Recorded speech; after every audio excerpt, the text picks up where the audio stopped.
Welcome to home wonders. Today మన recipe వచ్చేసి crispy and soft మైదా పిండి పునుగులు విత్ టమాటో చట్నీ.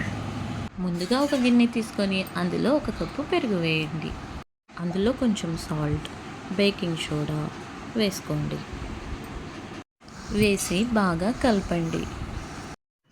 పెరుగు ఇలా పొంగి బబుల్స్ వచ్చే వరకు కలపాలి. చూసారా పొంగి ఎలా బబుల్స్ వస్తున్నాయో.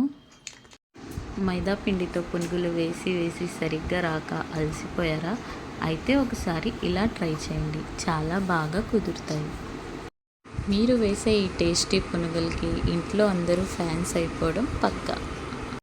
కలిపిన మిశ్రమంలో మైదా పిండి వేసి బాగా బీట్ చేయండి.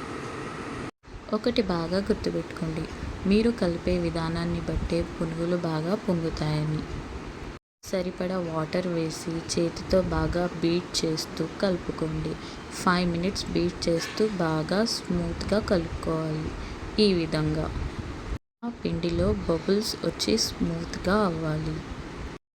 అప్పుడే మన పునుగులు లోన సాఫ్ట్గా పైన క్రిస్పీగా టేస్టీగా వస్తాయి.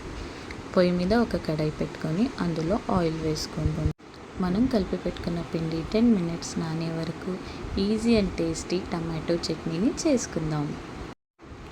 టమాటో, పచ్చిమిర్చి, సాల్ట్ వేసి ఇలా కలపండి. మూత పెట్టి టమాటాలని కొంచెం మగ్గనివ్వండి.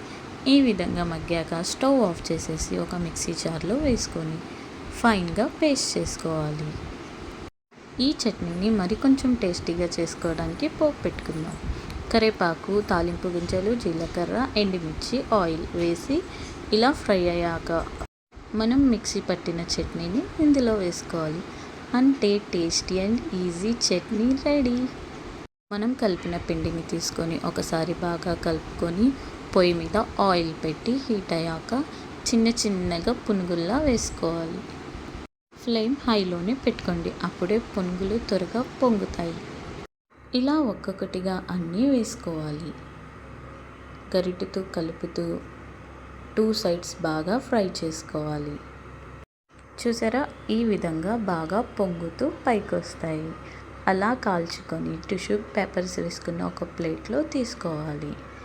ఇలా మిగిలిన పిండి మొత్తం వేసుకొని టేస్టీ టేస్టీ పునుగుల్ని ఎంజాయ్ చేయండి.